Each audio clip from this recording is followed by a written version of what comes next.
नमस्कार, जनता मांगे जवाब में आपका स्वागत है। मैं हूं एसपी त्रिपाठी। दोस्तों, एसिड अटैक रोकने के लिए केंद्र और प्रदेश सरकार संजीदा है।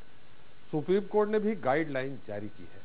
शिवराज सरकार ने भी सख्त कानून बनाया है, लेकिन इसके बावजूद भी राजधानी भोपाल में सरेराह एक युवती पर एसिड अटैक से शासन प्रशासन सख्ते में है। हालांकि आरोपी ने युवती पर एसिड फेंकने के बाद खुदकुशी कर ली, लेकिन मरने से पहले वो युवती के लिए जिंदगी भर तिल तिल कर मरने का सबब बन गया। सूबे में कानून सख्त है, लेकिन उनका पालन कितना हो रहा है, इसकी मॉनिटरिंग पर भी किसी का ध्यान नहीं है। प्रदेश में जिंदगी भर का जख्म देने वाला असलहा सबसे आसानी से मुहैया हो रहा है। ऐसे में सवाल उठना लाजमी है कि क्या कानून और सख्त कानून की जरूरत है। जनता मांगे जवाब में आज इसी पर चर्चा, लेकिन पहले 10 बजे।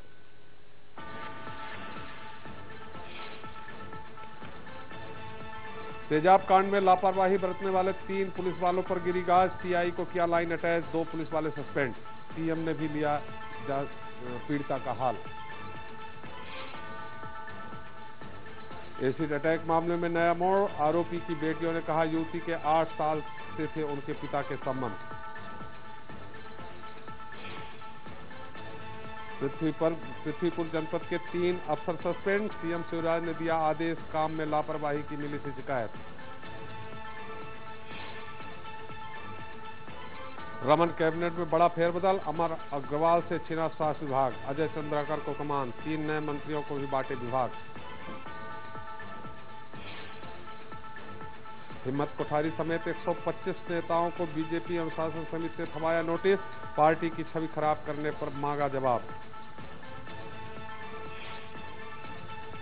ग्वालियर शहर कांग्रेस में अध्यक्ष और महिला संगठन मंत्री के बीच घमासान, दोनों पक्षों ने थाने में की शिकायत। ज्योतिराज सिंधिया तक पहुंचा मामला। उमरिया संजय गांधी पावर प्लांट से निकाले गए मजदूरों ने खोला मोर्चा। तनाव के बाद प्लांट के बाहर भारी पुलिस बल तैनात। मालथाउन पीडीएस घोटाले के आरोपी उपेंद्र को जेल, 10 लाख के अनाज की हेराफेरी का आरोप। ग्वालियर में बेरोजगारों से लाखों की ठगी, पीएम जनधन योजना में नौकरी लगाने का दिया था झांसा।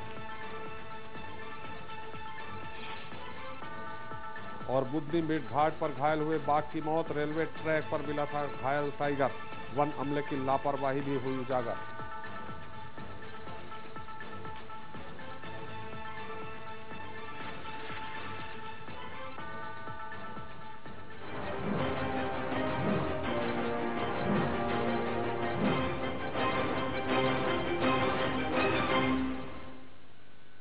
यूं तो मध्य प्रदेश को शांति का टापू माना जाता है, लेकिन पिछले सालों में यहां अपराधों का ग्राफ तेजी से बढ़ा है और अपराधों के तरीके भी बदल गए हैं। आधी आबादी के खिलाफ हिंसा थमने या कम होने का नाम नहीं ले रही है। सरकार की तमाम कोशिशें जाया जा रही है। हैवानियत इंसान के सिर चढ़कर बोल रही है। ऐसे में कानून भी बौने साबित हो रहे हैं।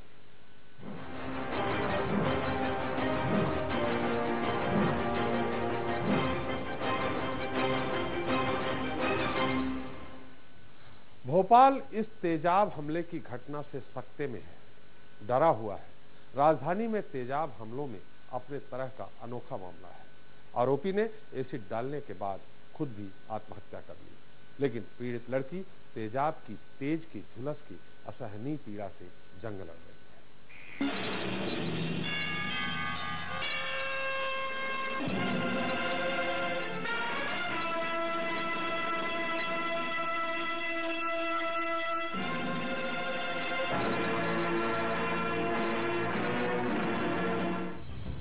साल 1988 में बनी फिल्म तेजाब की ये तस्वीर बताने के लिए काफी है कि एसिड कितना खतरनाक होता है। रियल लाइफ में भी तेजाब के हमले कई लड़कियों की जिंदगी जहन्नुम बना चुके हैं। ताजा मामला भोपाल का है, जहां एक शख्स ने एक तरफा प्यार में पागल होकर एक युवती पर एसिड अटैक कर दिया। बाद में उसने खुद को चाकू मारकर खत्म कर दिया। मृतक का नाम संजय पाटिल है। पेशे से जिम ट्रेनर रेणु साहू को नाजुक हालत में एक निजी अस्पताल में भर्ती कराया गया है। कराया ना इस रिगार्डिंग का वहाँ पर रोका, मैं उठी नहीं तो वहाँ पे बाल पकड़ ली मुझे। फिर जब मैं तमाशा करने लगी, चिल्लाने लगी, तो मैंने भी जाया तो तमाशा मत कर। फिर मैं गाड़ी दे दी, मेरी गाड़ी पकड़ ली थी। फिर गाड़ी स्टार्ट की, मैं अशोका गार्डन थाने आई, पीछे पीछे आने लगी। मैं थाने में चली गई, थाने में बोला कंप्लेन लिख लीजिए मेरी, लेकिन मैंने कंप्लेन नहीं लिखी। बगल में थाने जा रही थी तो एक्टिविटी की दरगाह है दावत साइन डाला थी, वहाँ पर रोककर एसिड डाल दिया। पुलिस के मुताबिक रेणु के घर 48 साल के संजय पाटिल का आना जाना था। संजय पहले से ही शादीशुदा था, उसके 3 बच्चे हैं।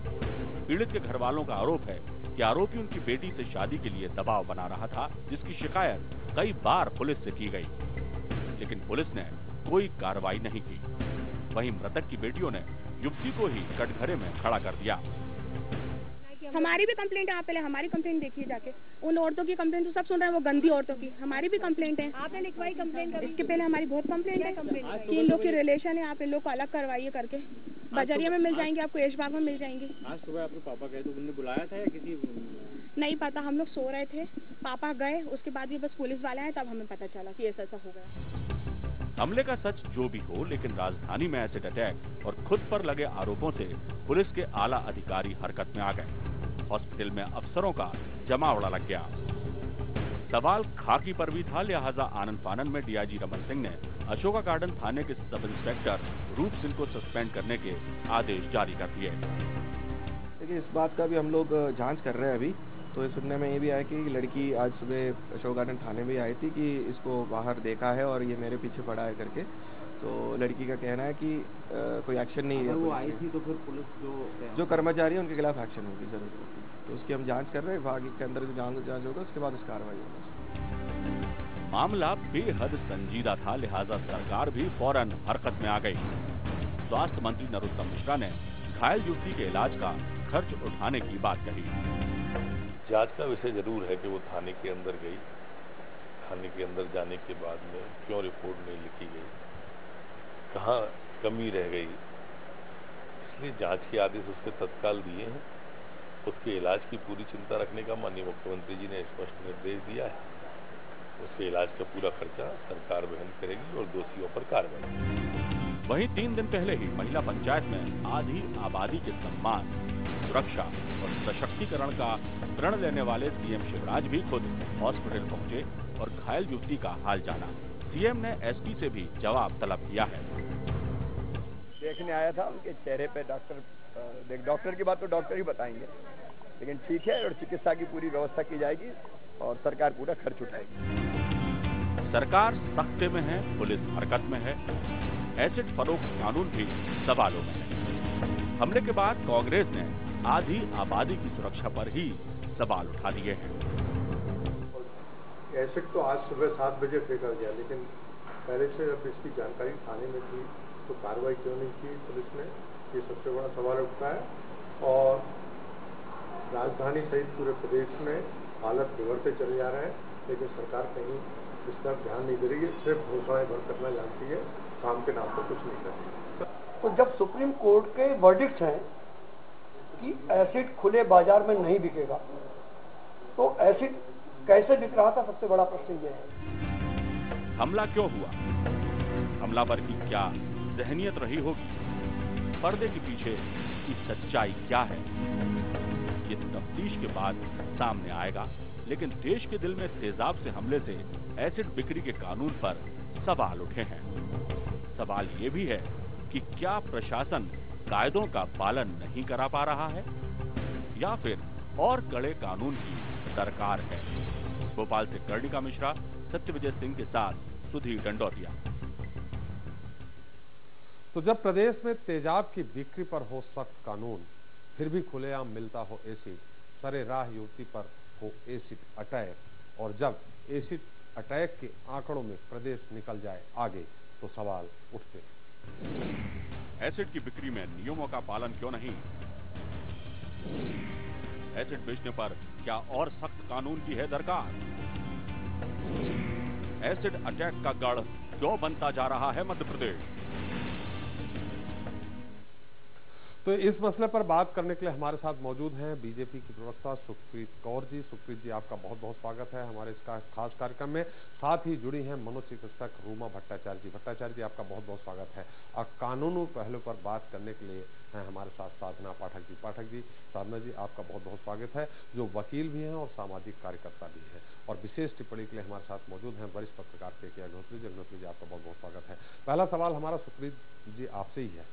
शांति के टापू में कहते थे पटवा जी की सरकार थी, उस समय दौरान भी कहा जाता था कि जब भारतीय जनता पार्टी की सरकार आती है तो शांति का टापू हो जाता है मध्य प्रदेश। इस शांति के टापू में क्या हो रहा है, और अगर हो रहा है तो अगर आप जैसे कहेंगी, निश्चित तौर पे कहेंगे आपकी सरकार है कि सब जगह होता है, तो मैं आपको आंकड़े बता दूं कि पूरे देश में प्रदेश मध्य प्रदेश एसिड अटैक के मामले में तीसरे नंबर पर है। जी सुप्रीत जी। देखिए, सबसे पहले तो मैं बहुत ही ज़्यादा जिस तरीके से ये किया गया है, हैरान हूँ कि एक सिर्फ प्यार का नाटक करके और जिस तरीके से महिलाओं की ज़िंदगी के साथ खिलवाड़ किया जा रहा है और एसिड अटैक्स किए जा रहे हैं, तो सबसे पहले तो समाज के ऊपर ये बहुत बड़ा प्रश्न चिन्ह है। मुझे लगता है कि जो एक ट्रांजिशन समाज में आ रहा है, एक जो बदलाव आ रहा है, वो बहुत तेज़ी में आ रहा है, बहुत खुलापन एक समाज में आया है, लेकिन उतना ही तेज़ी से हम लोगों ने अपने आप में, संस्कारों में और हर चीज़ में जो एक परिवर्तन लाना चाहिए था, इस बदलाव के साथ इंटरनेट का यूज़ हर व्यक्ति कर रहा है। लेकिन कहीं ना कहीं मुझे लगता है कि इसमें दो राय नहीं है कि इसमें बहुत तेज़ी से कुछ ऐसे अमेंडमेंट्स करने पड़ेंगे कानून में भी कि ताकि महिलाएं सुरक्षित हों। सरकार आपकी है सुप्रीत जी, हमारा सवाल आपसे है कि मध्य प्रदेश में आपकी सरकार है और इस शांति का टापू कहलाता है आपकी सरकार में मध्य प्रदेश। उसमें सरे राह एक युवती पर एसिड अटैक होता है, वो युवती 3-3 बार अलग अलग थानों में रिपोर्ट डालती है, उसके बाद कार्रवाई नहीं होती। देखिए, अगर युवती ने रिपोर्ट डाली है, जिस तरीके से उसने बयान दिया है, और उसके बाद भी पुलिस ने उसके ऊपर कोई एक्शन नहीं लिया, तो मैं ये मानती हूँ कि बहुत कड़े एक्शन होने चाहिए ताकि आगे को कम से कम महिलाओं की जो शिकायत है उसके ऊपर ध्यान देना ये थानों में शुरू हो। और दूसरी बात मैं ये कहूँगी, इसके ऊपर बहुत कड़ी कार्रवाई होनी चाहिए। लेकिन फिर मेरी बात वहीं पर है कि जब तक केंद्र सरकार से भी हम लोग आह्वान कर रहे हैं, एक महिला नीति भी बना रहे हैं, ताकि जब तक ये कड़े कानून नहीं बनते, संशोधन नहीं होते, महिला सिक्योरिटी बिल नहीं आता, तब तक ये सारी चीज़ें सुधरने वाली नहीं है। बहुत सख्त कानून चाहिए जिससे जो इस तरीके के अत्याचारी हैं या ये दुष्कर्म करने वाले जो लोग हैं, इनको एक सजा का डर हो। आज डर की बात नहीं है। बात दूसरी तरफ जा रही है। आप इस समय सत्ताधारी दल की नेता हैं, आपकी सरकार है, हम उस पे सवाल उठा रहे हैं कि आपने कहा सख्त कानून होना चाहिए। सख्त कानून, सुप्रीम कोर्ट के निर्देश के बाद क्या सख्त कानून? ऐसे नहीं मिल, खुलेआम एसिड नहीं मिलना चाहिए। आपकी सरकार है, हमारे रिपोर्टरों ने जाकर के स्टिंग ऑपरेशन भी किया है, उनने खुलेआम आज ही एसिड खरीदा है, ये बात हो रही है। जी बिल्कुल, ये गलत है। जहां भी दुकानों पे खुलेआम एसिड बिक रहा है, इस पे पूरी तरीके से ये भी देखिए, ये भी पुलिस की करने वाला काम है। और मैं यहाँ पे अपनी मैं ये मानती हूँ कि कहीं ना कहीं जो हमने प्रतिबद्धता की हुई है इस बात की कि महिलाओं की सुरक्षा करेंगे, उसमें कहीं ना कहीं ढील है, ये मैं मानती हूँ।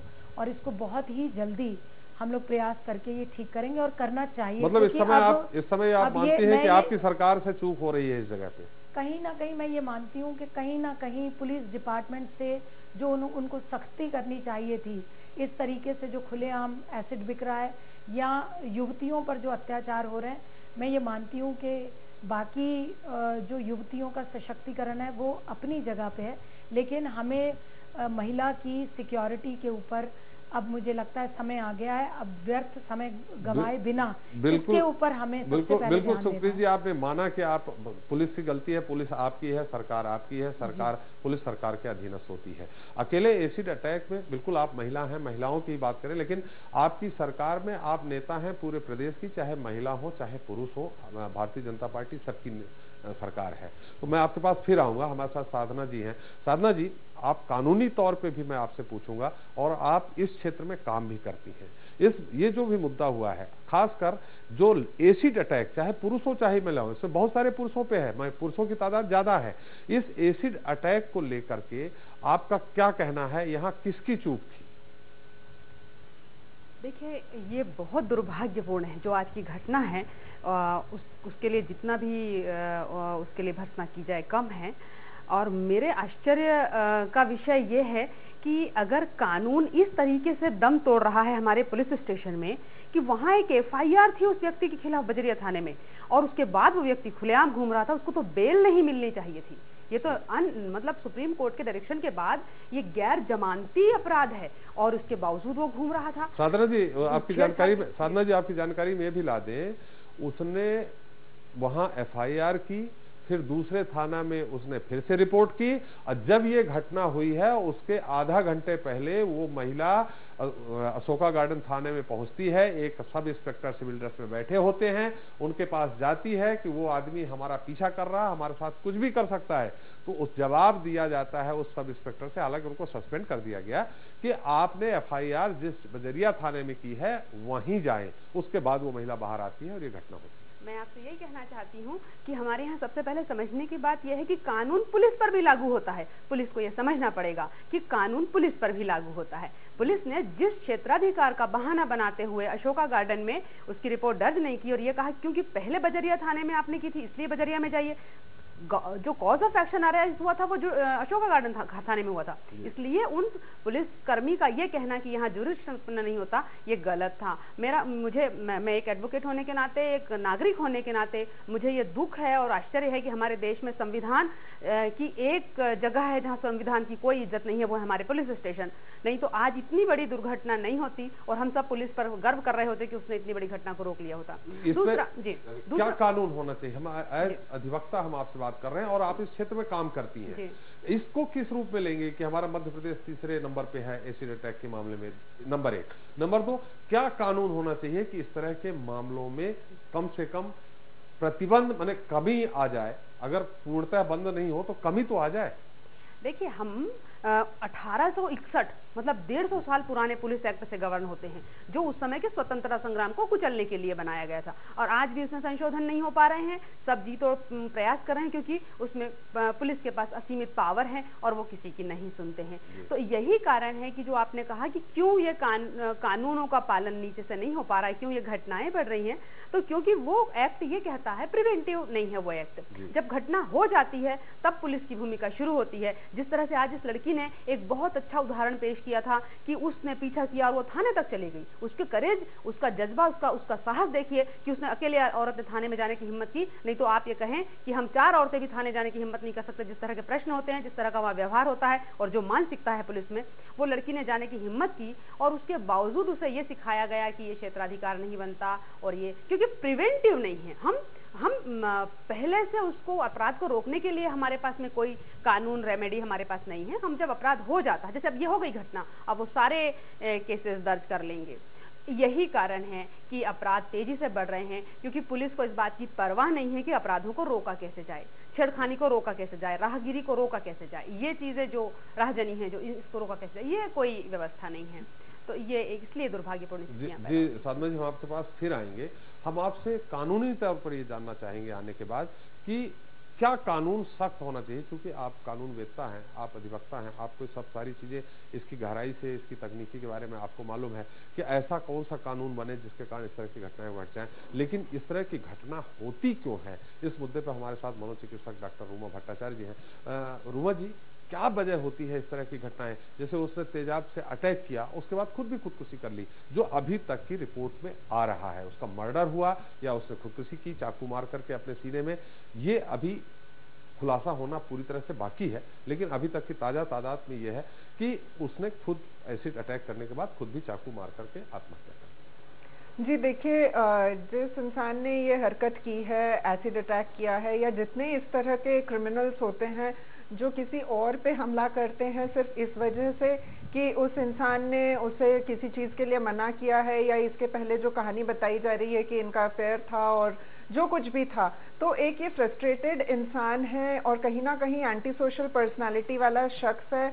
और सबसे बड़ी बात, आज के समाज में भी आप देखिए, इस घटना से भी साबित होता है कि आज भी महिला को एक कमोडिटी के रूप में देखा जाता है कि इससे मैं पहले बात करता था तो आज ये कैसे मुझे मना कर सकती है, ये मेरी ही है और मेरी नहीं होगी तो मैं इसको जला के राख कर दूंगा। तो आज भी महिला की स्थिति एक कमोडिटी, एक ऑब्जेक्ट ऑफ डिजायर के रूप में देखी जाती है, और यही सबसे दुर्भाग्यपूर्ण 21वीं सदी की महिलाओं के साथ है। और जहां तक पुलिस का रवैया है, वो मैं भी एक विक्टिम हूं, जहां पे एफआईआर नहीं लॉन्च होता है, जहां 24 घंटे लगते हैं, एफआईआर के बाद आज 7 महीने हो गए, उस पर कोई एक्शन नहीं होता है क्योंकि कोई बड़ा अधिकारी है।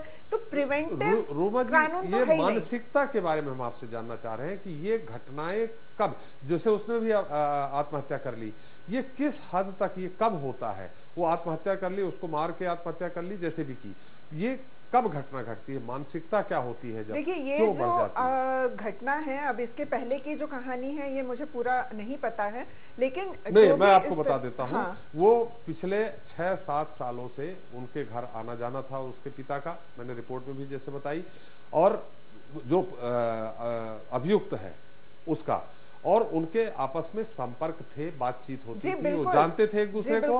बाद में धीरे धीरे पिछले 4-6 महीने से ये हुआ कि शायद वो, जिस तरह उसकी जो पीड़िता है उसकी मां ने जो बयान दिए हैं, उन्होंने कहा है कि वो शादी करने का दबाव बना रहा था, क्योंकि वो शादीशुदा था, इसलिए वो नहीं कर सकते थे और उससे उम्र में बहुत बड़ा था। उसके बाद ये एक महिला अगर किसी को जानती है, पहचानती है, उससे उसके संपर्क है, बातचीत है, लेकिन ये जरूरी नहीं होता है कि वो आगे भी वो संपर्क उतने ही मीठे रहें।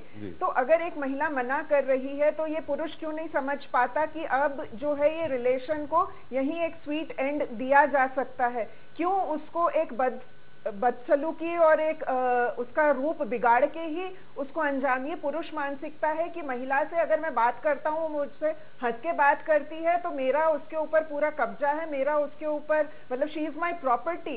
इस तरह की मानसिकता से शायद मध्य प्रदेश, शायद मध्य भारत के पुरुषों की मानसिकता में 21वीं सदी में भी बदलाव नहीं आ रहा है। ये एक दुर्भाग्यपूर्ण है। यही मानसिकता बदलने की जरूरत है। मैं आपको रोकना चाहूंगा, मध्य प्रदेश या मध्य भारत या देश, ये इस तरह की घटनाएं अकेले हमारे यहाँ नहीं, पूरे देश और संसार में होती रहती हैं। हम आपसे एज चिकित्सक, मनोचिकित्सक ये जानना चाह रहे हैं, चाहे यहाँ पुरुष महिला की बात नहीं है, कोई आदमी, ऐसे भी मामले आए हैं, बहुत सारे उदाहरण आए हैं, जब एक व्यक्ति ने दूसरे पर एसिड से अटैक किया और खुदकुशी कर ली, या उसने उस एसिड पे अटैक किया।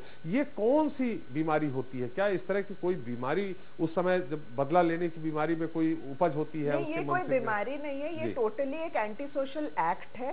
ठीक है, ये क्योंकि मैं ये चीज नहीं हासिल कर पा रहा हूँ तो मैं इसको नष्ट कर दूंगा। उसके मन में किस तरह का ये, तो यही उसके मन में है कि मैं किस तरह से, मैं, क्योंकि उसे सिर्फ हाँ सुनने की आदत है, पुरुष को वो ना सुनना नहीं पसंद कर पाता है। नहीं, कई ऐसी घटनाएं आप मेरे को ये बताइए, कितनी महिलाएं ऐसी, कितने केस ऐसे हैं जहां महिला ने पुरुष पे एसिड अटैक किया है कि प्रेमी ने मना कर दिया तो इस पे एसिड। ये बिल्कुल स्त्री और पुरुष की बात है, और आप ये देखेंगे कि ये मध्य भारत में इस तरह की घटनाएं ज्यादा होती हैं। आप अगर सेक्स रेशियो देखेंगे तो इन इलाकों में ही सेक्स रेशियो इतना ज्यादा डिस्टर्ब है। तो कहीं ना कहीं हमें इस चीज को एक सीख लेके कहीं ना कहीं एक sex education, sex equality, gender respect, इन चीजों के बारे में बात करनी है, स्कूल्स में, कॉलेजेस में, घरों में। नहीं तो इस तरह की जो घटनाएं हैं वो बढ़ती रहेगी, और फीमेल्स को एज अ कमोडिटी कि मुझे ये हासिल करना ही, अगर मैं नहीं हासिल कर पाया तो इसको मैं आग से जला दूं, चाहे एसिड से जला दूं, चाहे इसका चेहरा बिगाड़ दूं। इस तरह की घटनाएं इसीलिए अंजाम होती है क्योंकि महिला को घर के अंदर से ही पुरुष देखता हुआ आता है कि मेरी माँ के साथ अत्याचार होता था फिर भी वो वहां बनी रही। मतलब इस तरह की जो पूरी सेक्स एजुकेशन बिल्कुल रूमा जी बिल्कुल निश्चित तौर पे हम आपके पास फिर आएंगे और आप सवाल पूछेंगे आदमी आत्महत्या क्यों करता है। ये एसिड अटैक की मामला अलग हो जाता है। कई आजकल ये होने लगा है कि 9वीं क्लास का बच्चा 10वीं क्लास का बच्चा आप देखते होंगे रोज आए दिन खबरें आती हैं कि उसने आत्महत्या कर ली, थोड़े से माँ ने डांट दिया आत्महत्या कर ली।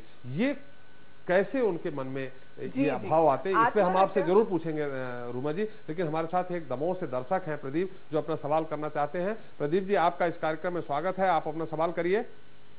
सर, जिस तरह से आज ऐसे अटैक हो रहे हैं महिलाओं पर, क्या यहाँ पर न्यायपालिका की जिम्मेदारी नहीं होती कि इनको जमानतें नहीं दें और ट्रायल प्रक्रिया फास्ट ट्रैक कोर्ट में चले, जिससे कि जल्द से जल्द सख्त सजा मिले?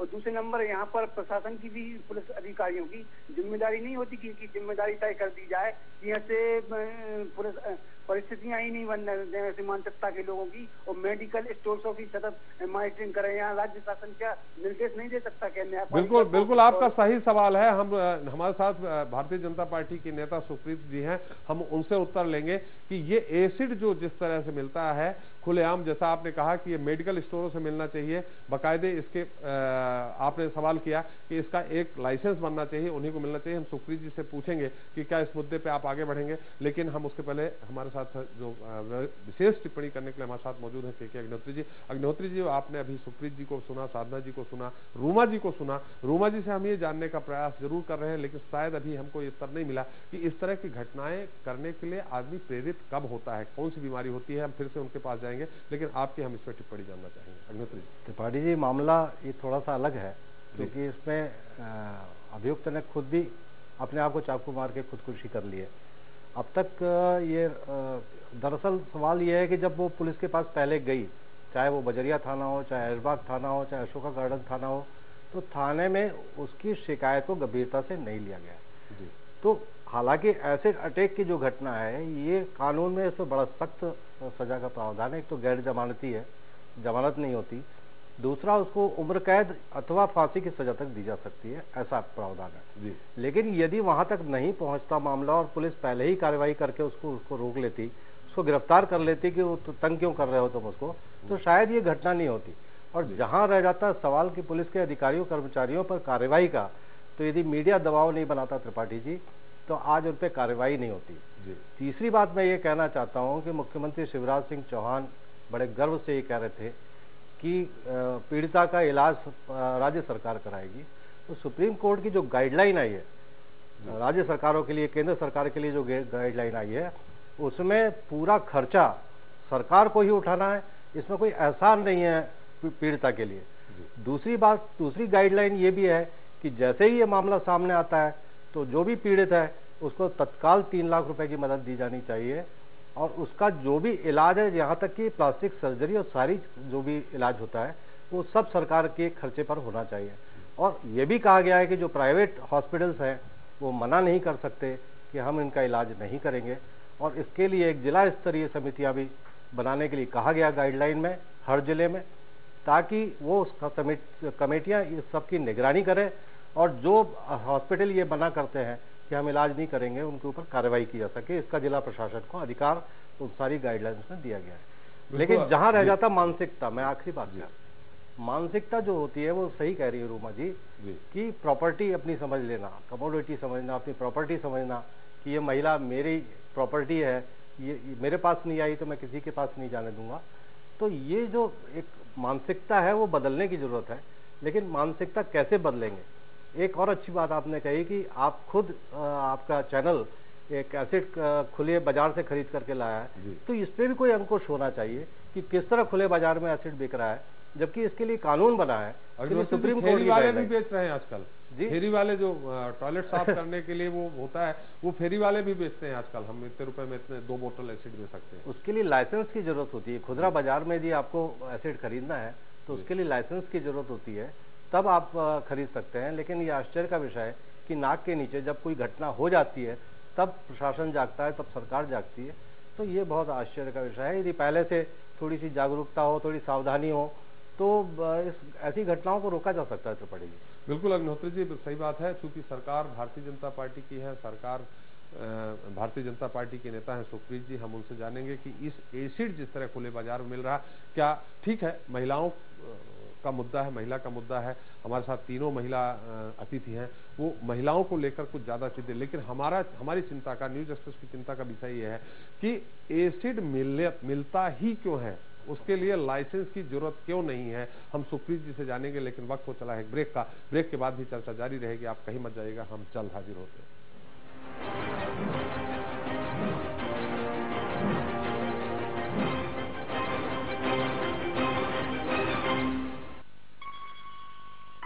अच्छे मत्स्य उत्पादन के लिए उन्नत प्रजाति के बड़े आकार के बीज संचयित करें। जलाशय के किनारों पर पोखर बना बीज संवर्धन करें। करें पिंजरे का प्रयोग। जल की जांच कराएं। खाद का प्रयोग करें। बेहतर प्रबंधन से होगा बेहतर उत्पादन। आपके घर खुशियां होंगी।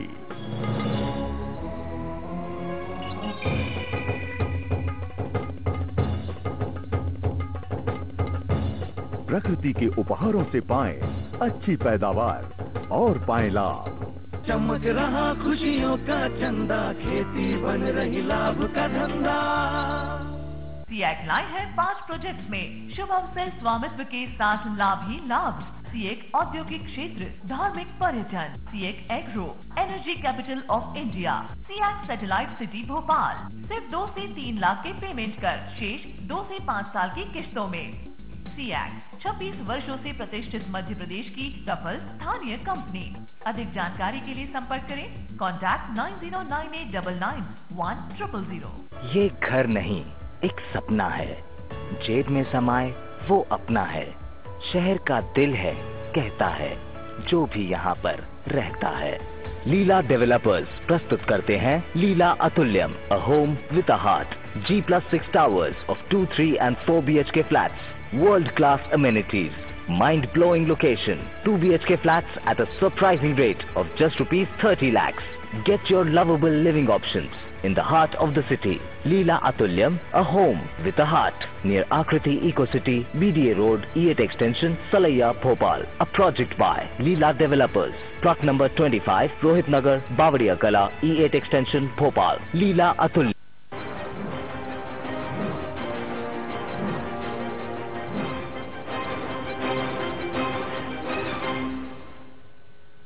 ब्रेक के बाद आपका फिर स्वागत है। आज चर्चा हो रही है एसिड के आतंक पर। मध्य प्रदेश क्या है तेजाब बेचने का कानून और क्या है बिक्री की हकीकत, देखते हैं एक रिपोर्ट। मध्य प्रदेश में एसिड की बिक्री के सख्त कानून लागू हैं, जिनके मुताबिक एसिड की बिक्री बिना वैध लाइसेंस के नहीं की जा सकेगी। उल्लंघन किए जाने पर सजा का प्रावधान भी अब प्रथम दोष सिद्धि पर 3 माह का कारावास होगा। खरीदार को देनी होगी फोटो आईडी। अनुविभागीय अधिकारी एसिड की बिक्री का निरीक्षण किया जाएगा। स्टॉक रजिस्टर संधारित न किए जाने पर विक्रेता के विरुद्ध कार्रवाई की जाएगी। इसमें 50,000 रुपए तक दंड किया जा सकेगा। कानून सख्त है, लेकिन जमीनी स्तर पर इनका पालन नहीं हो पा रहा है। न्यूज एक्सप्रेस की पड़ताल में पता चला है कि सुप्रीम कोर्ट के आदेश के बाद भी समूचे प्रदेश में एसिड का कारोबार अवैध रूप से चल रहा है। भोपाल में जिस इलाके में युवती पर एसिड अटैक हुआ था, उस इलाके की हर छोटी बड़ी किराने की दुकान पर एसिड की बिक्री जारी है। हर दुकानदार एसिड बेचने का लाइसेंस होने का भले ही दावा करे, लेकिन हकीकत में किसी भी दुकानदार के पास एसिड बेचने का लाइसेंस नहीं है। मौत के इस सबसे सस्ते असलहे की बिक्री का रियलिटी चेक किया न्यूज एक्सप्रेस की टीम ने। ये चेक उसी इलाके में किया गया जिस इलाके में पूरी वारदात हुई। इस रियलिटी चेक में जो कहानी निकलकर सामने आई वो राज्य सरकार के होश फाख्ता कर देने वाली है। हर दुकानदार महज 40 रुपए में मौत का वो असलाह देने के लिए बैठा है जिससे लोग तिल तिल कर मरते हैं। एसिड मिल जाएगा? हाँ। कितने का है? 40 रुपए का। इससे कम वाली बोतल नहीं आती है, ये तेज है ना। अरे एसिड की बोतल मिल जाएगी? मिल जाएगी। स्ट्रॉन्ग वाली दो यार। कह रहा है यार, क्या किसको डालना? आदमी को डालना क्या है? आदमी को नहीं डालना। नहीं, आदमी पे डालेंगे तो आदमी पे ये डालेंगे तो जल जाएगा क्या? आदमी को क्यों नहीं जलेगा? है क्यों नहीं जलेगा? जल जाएगा। और क्या, ये तो प्रतिबंधित है, उसके बावजूद फिर रख रहे हो आप। आने वाले ने परमिशन ली, सब तो बेच रहा है। जब कानून को ताक पे रखकर खुलेआम तेजाब बेचा जा रहा हो तो सूबे में एसिड अटैक के मामले बढ़ना लाजमी है। आंकड़ों के आईने में Madhya Pradesh national crime record bureau के अनुसार मध्य प्रदेश, यूपी और दिल्ली में महिलाओं पर एसिड अटैक के मामले सबसे ज्यादा सामने आए हैं। पिछले साल यानी 2014 में मध्य प्रदेश में 53 से ज्यादा, यूपी में 185 और दिल्ली में 27 मामले दर्ज किए गए थे। सुप्रीम कोर्ट की गाइडलाइन सख्त कानून, लेकिन लचर प्रशासन जिम्मेदार है सूबे में बढ़ते एसिड अटैक के मामलों के लिए। ऐसे में देखना दिलचस्प होगा कि सरेराह तेजाब हमले के बाद भी क्या कुंभकर्णी नींद से जागेगा प्रशासन। Bureau report, news express.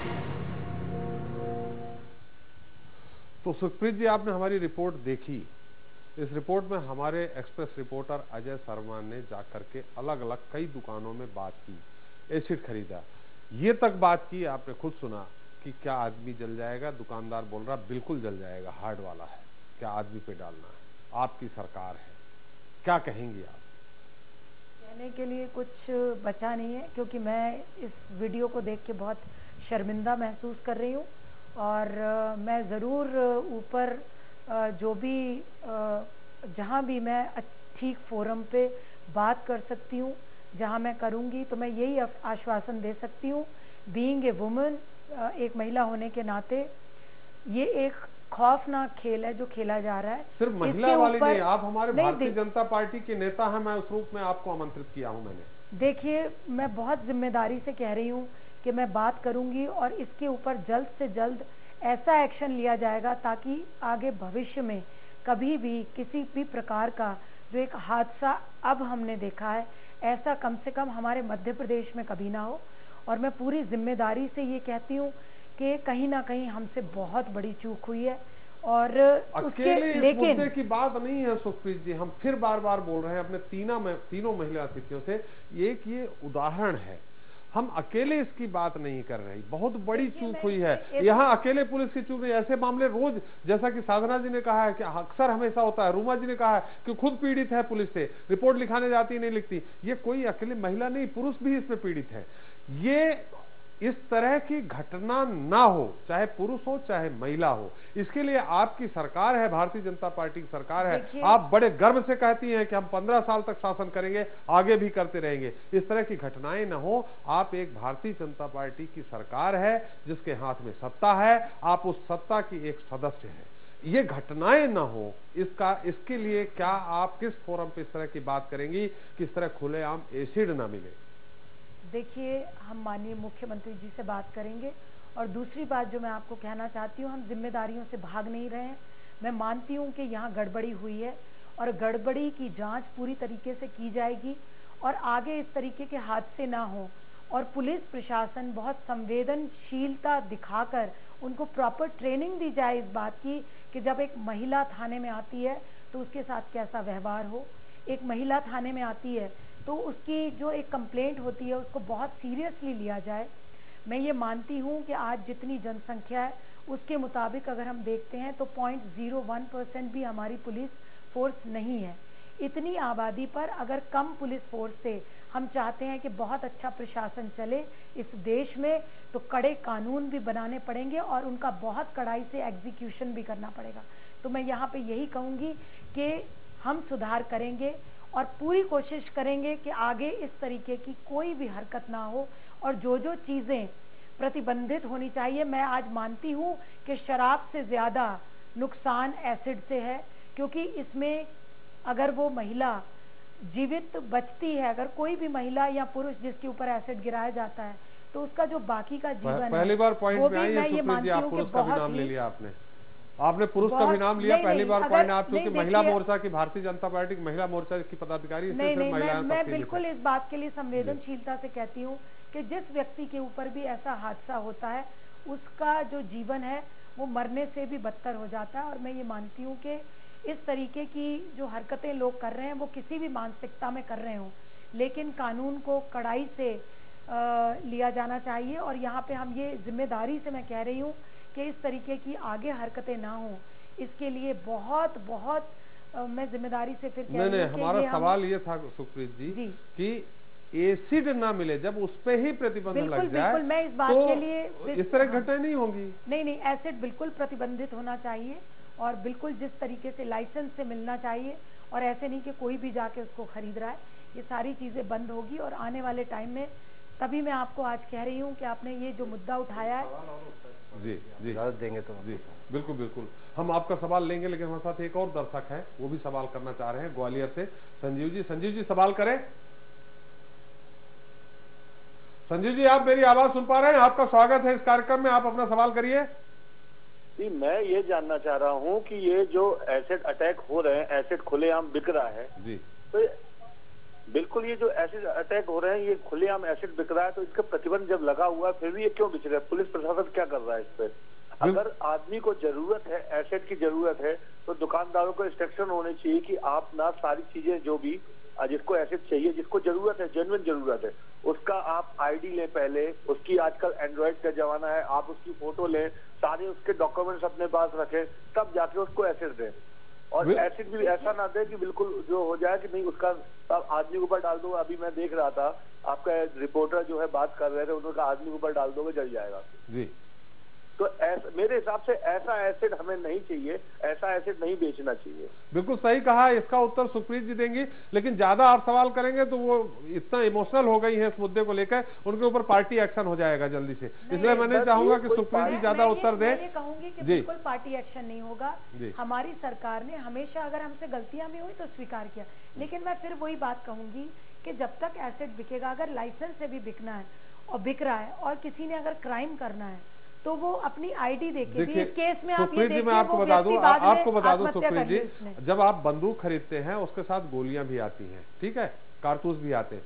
कारतूस खरीदने के लिए न जाने कितने पापड़ बेलने पड़ते हैं, कितनी बार लाइसेंस लेना पड़ता, तब जाके उसके कारतूस मिलते हैं। तो इसी तरह का कोई एसिड, जब एसिड के प्रति आपकी सरकार इतनी संवेदनशील है, तो इस तरह का सख्त कानून कम से कम मध्य प्रदेश इस मामले में एक उदाहरण पेश कर सकता है कि हमारे यहाँ इस तरह एसिड नहीं मिलेगा। इस लाइन पे आप काम करेंगे क्या? समय में पेश करेंगे, और ये मैं आपको पूरी प्रतिबद्धता से कह रही हूँ कि आने वाले समय में जो ये हादसा हुआ है, ये ऐसे हादसे ना हो उसके लिए कड़ाई से कदम लिए जाएंगे।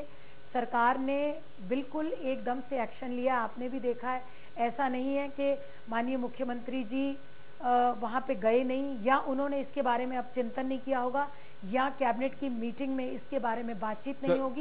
अगर हम ये ऐसा सोचते हैं कि बिल्कुल संवेदनशीलता के बगैर सरकार चल रही है, तो इस तरह की बात नहीं है। नहीं, बिल्कुल सही बात है। घटना हो गई, उसके बाद सरकार पहुंचती है।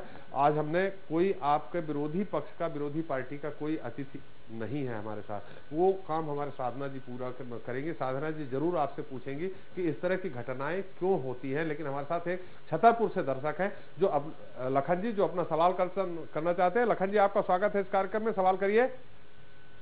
नहीं, इसमें हमारा इनसे सभी लोगों से पूछना है कि अपने देश में सबसे बड़ी माननीय उच्चतम न्यायालय होती है सुप्रीम कोर्ट। जब सुप्रीम कोर्ट इस प्रकार की पहले गाइडलाइन जारी कर चुकी है एसिड के संबंध में कि एसिड की तीव्रता इतनी तेज नहीं होनी चाहिए कि वो किसी व्यक्ति के ऊपर डाली जाए तो उसको नुकसान हो, एसिड रहवासी क्षेत्र से कितनी दूरी पर बिकना चाहिए, उसकी स्टॉक मात्रा कितनी होनी चाहिए, ये गाइडलाइन से सुप्रीम कोर्ट दे चुकी। फिर भी शासन के द्वारा ये बिल्कुल नहीं देखा जा रहा कि वो प्रशासन पर इतनी लगाम लगाए कि माननीय सुप्रीम कोर्ट द्वारा जो बिल्कुल लखन जी आपका सवाल आ गया है। आपका सवाल का जो भी उत्तर है वो हम सुप्रीत जी से ज्यादा नहीं लेंगे। वो स्वीकार कर चुकी हैं कि एक गलती हुई है, और हमने उनसे जब अनुरोध किया तो उन्होंने कहा बिल्कुल मध्य प्रदेश नजीर प्रस्तुत करेगा इस तरह का कि कड़े से कड़े का नियम हो एसिड खरीदने का। हमारे साथ महगांव से एक और दर्शक हैं जो अपना सवाल करना चाह रहे हैं।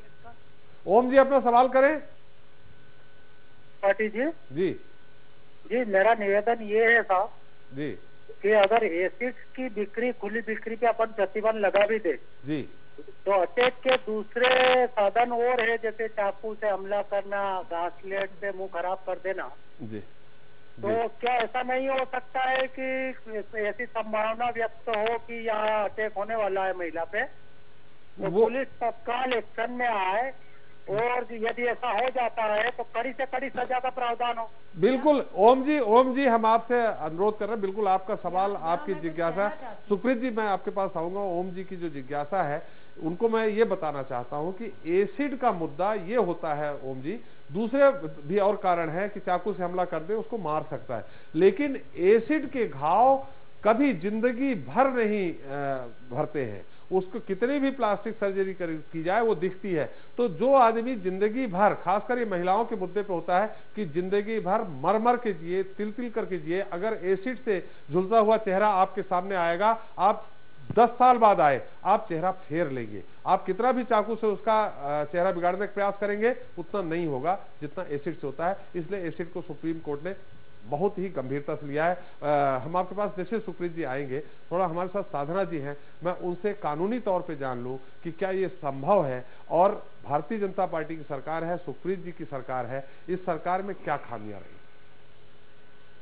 सबसे पहले तो मैं ये कहना चाहूंगी कि ये जो दर्शक भी इतने जागरूक हैं और ये जो उनका सामान्य ज्ञान जो कह रहा है वो बिल्कुल तथ्य और सत्य है कि रेयरेस्ट ऑफ द रेयर माना है सुप्रीम कोर्ट ने एसिड हमले को दुर्लभतम माना है, दुर्लभ से दुर्लभतम, और इसको हत्या नहीं हुई लेकिन हत्या के बराबर अपराध का दर्जा देकर के आजीवन कारावास, और जैसा कि पहले भी बता दिया गया है कि आजीवन कारावास या इसको मृत्युदंड, फांसी से दंडित यहाँ तक किए जाने का प्रावधान है। जबकि भले ही पीड़ित या पीड़िता जी रही हो, लेकिन फिर भी इसको हत्या हो गई ऐसा मानते हुए, दुर्लभतम मानते हुए फांसी का भी प्रावधान किया गया है, कानून कड़ा है। और जहां तक सुप्रीम कोर्ट की इसके मामले में जो गाइडलाइन की बात है, हम ये कहते हैं कि जो इस देश की शीर्ष अदालत सुप्रीम कोर्ट कह देते हैं वो कानून होता है, और मध्य प्रदेश में उसके कहने के बावजूद एसिड का बिकना ये कानून का खुला उल्लंघन है। और इसके लिए कितनी भी सफाई दी जाए, कितनी भी भविष्य की बातें की जाए, पर आज तक जो हो रहा था वो तो अपराध है, और उस अपराध के लिए क्या कार्यवाही की गई अभी तक उसमें कोई ऐसी कोई बात समझ में नहीं आ रही कि कोई कार्यवाही की गई है या की जा सकती है। तो ये जो चीज है ये आसमान में थीगड़े लगाने के जैसे कवायद है कि भाई वो पीड़िता है तो उसका इलाज, जबकि सुप्रीम कोर्ट ने कहा है कि निजी अस्पताल भी ये नहीं कह सकेगा कि हम उसका इलाज नहीं कर सकते, उसका इलाज करना ही होगा, तुरंत उसको अमाउंट भी 3 लाख रुपए तक का देना होगा। और ये तो दायित्व हैं, ये इसमें मतलब मुझे नहीं लगता है कि किसी तरह का श्रेय लेना ये शर्मनाक चीज है। जहां तक एसिड के बिकने की जो बात है, ये आपके चैनल से भी देख करके, जैसा पहले भी सुप्रीत जी ने कहा कि मैं भी शर्मिंदा महसूस कर रही हूँ, अपमानित महसूस कर रही हूँ कि ये जो ऐसा जो जहर है जो सीधे झुलसा देता है, इंसानियत को झुलसा देता है और सबको विचलित कर देता है, उसकी इतनी खुलेआम बिक्री और सुप्रीम कोर्ट के डायरेक्शन के बाद कानून का उल्लंघन ये है। आप देखिए दिक्कत यहाँ पर ये हो जाती है कि धरपकड़ होगी, दिखावटी कार्रवाई होगी, 2 पुलिस वाले लाइन अटैच हो गए, वो कल हमको आपको पता भी नहीं चलेगा वो किसी और थाने में किसी अच्छे पद पर बैठे होंगे, लेकिन क्या उनके खिलाफ FIR होगी? जी बिल्कुल, उनके द्वारा जो किया गया था क्या? दूसरा मेरा प्रश्न ये है कि जब वो मृतक है उसके बच्ची और उसकी पत्नी कह रही कि उन्होंने भी शिकायत की थी, तो ये सीधा 494 का इश्यू था। एक शादीशुदा व्यक्ति एक औरत, एक लड़की की या महिला किसी के साथ रिलेशनशिप रख रहा है, ये तो सीधा सीधा IPC का उल्लंघन है। यहाँ पर हम सिर्फ एसिड से संबंधित अपराधों की बात ना भी करें तो IPC की कितनी धाराओं को छलनी कर दिया है आज के घटना ने। ये पोल खुलती है, ऐसा पता चलता है कि कानून का राज्य नहीं चल रहा है। मन होता है तो FIR होता है, मन होता है वो वाली धाराएं होती हैं और धाराएं छोड़ दी जाती हैं। इस तरह से हम कैसे एक डेमोक्रेसी में रहने का हम गर्व कर सकते हैं। तो ये जी साधना जी आप कुछ बोल रही थी और आगे। जी मुझे यही है कि अगर जैसे कहा गया है कि पुलिस के ऊपर कार्रवाई, मेरा ये कहना है कि अगर FIR होती है तो हम मानेंगे कि कार्रवाई हुई है, नहीं तो सिर्फ ये जांच और विभागीय जांच और लाइन अटैच होना, इस तरह से तमाम मामलों में कर दिया जाता है। और ये उदाहरण जो है, मुझे तो लगता है ये पीड़िता जो इस समय सफर कर रही है उसके साहस को भी मैं सलाम करती हूँ, और वो उसको चाहिए कि वो इस लड़ाई को लड़े, कि उसका यही एक संवैधानिक अधिकार था कि उसको न्याय मिलना चाहिए था। वो थाने चली गई थी और उसको न्याय मिलना चाहिए था और उसको न्याय नहीं मिला और ये घटना घटी। ये IPC की भिन्न धाराओं में अपराध है, और अगर ये होता है तो हम समझेंगे कि मतलब सिर्फ लाइन अटैच कर देना ही काफी नहीं है। सुप्रीत जी से हम जानेंगे, लेकिन हम उसके पहले थोड़ा सा रोमा जी से ये जानना चाहेंगे कि इस तरह की घटनाएं आखिर करते क्यों हैं। रोमा जी, हम महिला से अलग हटके भी आपसे जानना चाहेंगे, वो कौन सी पीड़ा होती है, कौन सा वो रोग होता है कि अचानक आज 10वीं क्लास का बच्चा भी है, अगर उसका पेपर खराब हो जाता है, उसके फादर उसको डांट देते हैं, उसकी माँ डांट देती है, सुसाइड कर लेता है, ये घटनाएं बढ़ती जा रही हैं।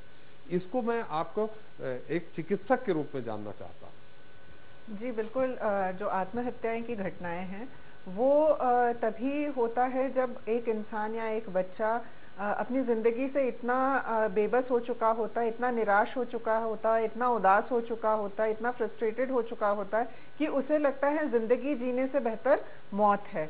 और कई बार अक्सर ये होता है कि जो मूड डिसऑर्डर से ग्रसित मरीज होते हैं, बाइपोलर मूड डिसऑर्डर जिन्हें होता है, जिनकी मूड स्विंग्स बहुत होती है, छोटी छोटी बातों पे या तो बहुत उत्तेजित खुश हो जाना, थोड़ी सी नेगेटिव चीज हुई तो उससे बिल्कुल निराश हो जाना, हताश हो जाना, तो अक्सर बाइपोलर मूड डिसऑर्डर के मरीज जो हैं इस तरह की आत्मघाती या आत्महत्या करने का ठान लेते हैं। कई बार इम्पल्सिव सुसाइड्स होती कि अभी तक कुछ नहीं था, एक घटना हो गई और तुरंत ये निर्णय कर लिया कि बस आज तो मरना ही है। इम्पल्सिव सुसाइड्स बहुत कम होते हैं। यूजुअली जो सुसाइड्स होते हैं उसमें लक्षण देखने को मिलते हैं कुछ हफ्तों पहले से ही कि ये गुमसुम रह रहा है, उदास रह रहा है, इसका किसी चीज में मन नहीं लग रहा, पढ़ाई में मन नहीं लग रहा, काम में मन नहीं लग रहा, कटा कटा सा रह रहा है, या बहुत ही गुस्सा, चिड़चिड़ापन, उत्तेजित होना। ये आत्महत्या के अक्सर कारण होते हैं जो मैंने कहा मूड डिसऑर्डर से ग्रसित होते हैं। लेकिन हम बात यहाँ पे जो कर रहे हैं, मूड स्विंग्स किसी को भी हो सकते हैं, लेकिन वो तभी डिसऑर्डर कहा जाता है जब ये लगातार ऐसे होता जा रहा है कि कुछ दिनों तक डिप्रेशन रहना, कुछ दिन नॉर्मल रहना, फिर कुछ दिन बहुत ज्यादा उत्तेजित होना, ज्यादा बात करना, ज्यादा बहुत खुश रहना, छोटी छोटी बातों पे पैसे लुटाना, इस तरह की। लेकिन आज जो हम बात कर रहे हैं वो मूड स्विंग से हटके है, जहां पे मंशा किसी और को हानि पहुंचा के खुद मर जाने की बात हो रही है।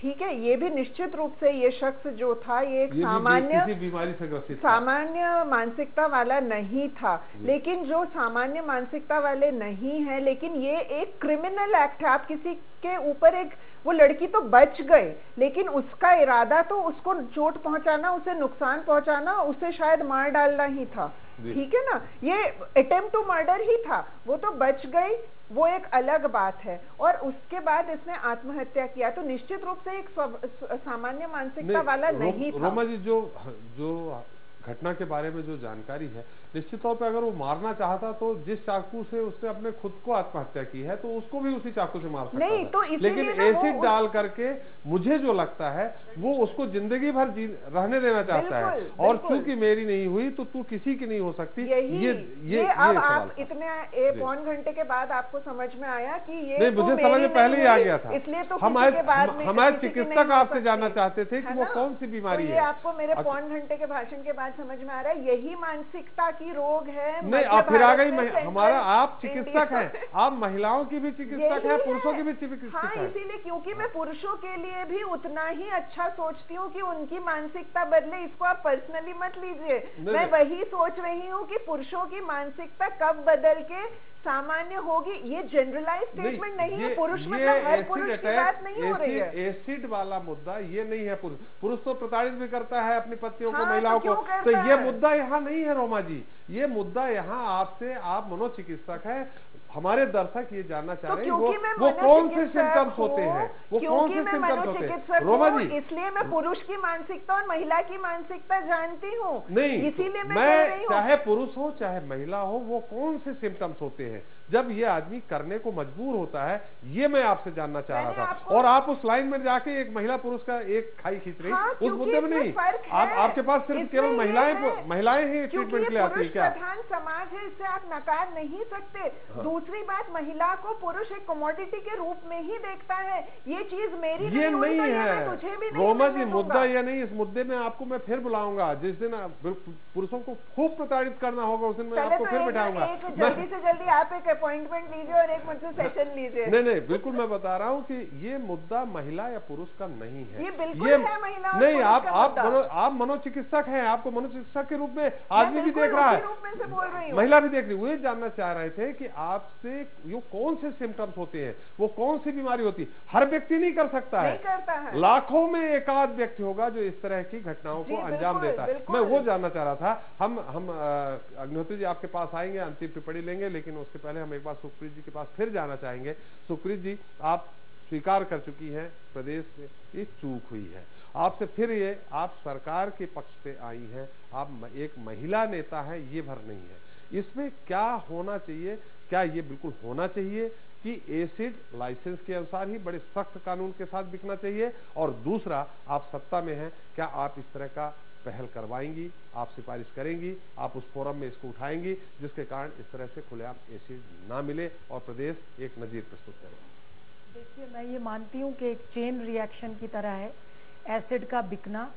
लोगों की मानसिकता कुछ भी हो, अभी हमारे एक दर्शक थे जिन्होंने ये पूछा कि अगर एसिड नहीं मिलेगा तो चेहरा चाकू से गोद दिया जाता है, तो मुझे कहीं ना कहीं ये लगता है कि एक पुरुष की मानसिकता किस तरीके से हो सकती है। नहीं, आप मेरी बात सुनिए, किसी की मानसिकता दूसरे व्यक्ति को खत्म करने की कैसी हो सकती है। समाज में जागृति लाने का भी काम करना होगा, पुलिस को बहुत सारी ट्रेनिंग देने का काम करना होगा, क्योंकि पुलिस बल कम है, लोग ज्यादा हैं। बहुत जिम्मेदारी से ये काम करना पड़ेगा कि उनको बहुत ट्रेनिंग देनी पड़े। महिलाओं से जुड़े हुए जितने क्राइम हैं उनके विषय में वो बहुत संजीदगी से लें। उनको ये मालूम होना चाहिए कि एसिड का कहाँ कहाँ दुरुपयोग हो सकता है। तो एसिड के लिए जब सुप्रीम कोर्ट ने इस तरीके के कानून लाए हैं, तो ये एक पुलिस की बहुत बड़ी जिम्मेदारी बनती है कि वो इस तरीके की चीजें अगर खुले आम दिख रही हैं उन पर कड़ी से कड़ी कार्रवाई करें। और आपके फोरम पर आके मैं ये कहना चाहूँगी कि मैं बहुत जिम्मेदारी से इस विषय को लेकर मैं जितना भी ऊपर तक जा सकती हूँ, मैं माननीय मुख्यमंत्री जी से भी मिलने का प्रयास करूँगी, और मैं संगठन में भी इसकी बात करूँगी, मैं पार्टी में, मैं सरकार में इसकी बात करूँगी कि कड़े कानून हो। मैं माननीय होम मिनिस्टर हैं, उनसे भी कोशिश करूँगी कि मैं बात करूँ कि इस तरीके का जो ये फैल रहा है कि डर खत्म हो रहा है लोगों में, महिलाओं के प्रति जो इस तरीके का क्राइम हो रहा है और आसानी से महिला को बुरी तरीके से उसके ऊपर जो चाहे वो किया जा रहा है, इसको रोकना होगा और हम ही रोकेंगे। हम प्रतिबद्ध हैं इसको रोकने के लिए, और मैं आपकी सरकार है तो आप बिल्कुल रोकेंगे। हम अभी तक महिलाओं के विषय में जितनी संजीदगी से माननीय मुख्यमंत्री जी ने सोचा है, चाहे वो आर्थिक क्षेत्र हो, चाहे राजनीतिक क्षेत्र हो, चाहे सामाजिक क्षेत्र हो, ये बहुत इम्पोर्टेंट एक महिलाओं से जुड़ा हुआ मुद्दा है। इसके विषय में वो सोचेंगे, पर लेकिन आज मैं आपको रोकूंगा। निश्चित तौर पे अगर महिला मुख्यमंत्री होती तो शायद और महिलाओं के बारे में सोचती। क्या ऐसा है? माननीय मुख्यमंत्री जी भी सोचेंगे। उन्होंने हमेशा महिलाओं के लिए पोस्टर फ्रेंडली बेटी बचाओ बेटी पढ़ाओ नहीं, उन्होंने काम करके दिखाया है। अब देखिए, ये वॉर ऐसी नहीं है कि मैं मुख्यमंत्री जी की तारीफ करूं और आप उसको उस पर टिप्पणी करें। लेकिन मैं समय समाप्त हो रहा, मुद्दा दूसरी तरफ जा रहा है। जो महिला नीति बन रही है उसमें महिलाओं की सुरक्षा को लेकर नियम बनाए जा रहे हैं, सारी बातें आ रही है और बहुत जल्दी इम्प्लीमेंटेशन बहुत जल्द होगा, इसका मैं आश्वासन। कितने जल्द? बिल्कुल बिल्कुल रुमा जी, साल बाद नहीं, अभी निश्चित तौर पे के अग्निहोत्री जी हमें अंतिम टिप्पणी उनसे लेनी है। आप तीनों महिला अतिथियों से कहूंगा, और अगला ये बिल्कुल सत्य है कि अगला महिलाओं से विषय इस तरह का कोई मुद्दा होगा तो इस मुद्दे पे महिला विशेष टिप्पणी वाला भी महिला ही होगा, और कम से कम यहाँ भी जो इस प्रोग्राम को कंडक्ट करेगा, एंकरिंग, वो भी महिला होती। और सपोज करिए उस दौरान जब 5 महिलाएं होती तो क्या होता है इस डिस्कशन में। अग्निहोत्री जी, हम आपसे जानना चाहेंगे इस पूरी घटना को लेकर, खासकर इस मुद्दे को लेकर कि एसिड की बिक्री को लेकर घटनाएं ना हो दूसरी बार, तो कब एसिड की बिक्री रोकी जाए? सबसे पहले त्रिपाठी जी, राजधानी में ये घटना हो गई तो सोचिए कि पूरे प्रदेश में क्या स्थिति रहती होगी। पुलिस की संवेदनशीलता कितनी है, पुलिस कितने संवेदनशील होकर के सोचती है, चाहे वो महिला हो पुरुष हो, इसका सवाल नहीं है। यदि कोई आपके पास शिकायत लेकर के आ रहा है, उस शिकायत पर आप कार्यवाही कीजिए। कम से कम कितने बार गृह मंत्री, कितने बार मुख्यमंत्री, कितनी कार्यशालाएं, क्या कुछ ट्रेनिंग, सब होने के बावजूद यदि फिर भी हमारे पुलिस वाले या प्रशासन वाले लोग नहीं सुधरेंगे तो कैसे काम चलेगा, कैसे प्रदेश चलेगा। और जहां तक रह जाता है एसिड का सवाल, तो सुप्रीम कोर्ट की गाइडलाइन से ऊपर मेरे ख्याल से कोई ऐसे वो नहीं है जिससे कि इस सबको रोका जा सके। यदि उसी पे राज्य सरकारें यदि अमल कर ले, गाइडलाइन पे ही अमल कर ले, तो शायद ये एसिड के अटैक रोके जा सके। Strict and fast implementation of law बहुत जरूरी है, सिर्फ बातें करने से नहीं होगा, लॉ इम्प्लीमेंट करना की बात है। कभी भी हम एग्जीक्यूशन करते हैं तो एग्जीक्यूशन 100% नहीं है। बिल्कुल बिल्कुल। सभी अतिथियों से मैं क्षमा चाहते हुए बताऊंगा, मेरा समय समाप्त हो गया है। अग्निहोत्री जी, आपका बहुत बहुत धन्यवाद, आप इस कार्यक्रम में भाग ली। और सुप्रीत जी, आपने बड़ी सहजता से जिस तरह से स्वीकार किया और उसका उत्तर भी दिया, आपका भी बहुत बहुत धन्यवाद। और साधना जी, आपका भी बहुत बहुत धन्यवाद। रोमा जी, आपका भी बहुत बहुत धन्यवाद। निश्चित तौर पे अगला इस तरह का प्रोग्राम होगा, हम आपको एज मनोचिकित्सक नहीं, एक महिला कर्मठ सामाजिक कार्यकर्ता के रूप में आपको हम जरूर बुलाएंगे और उस डिबेट में आपको शामिल करेंगे। लेकिन मैं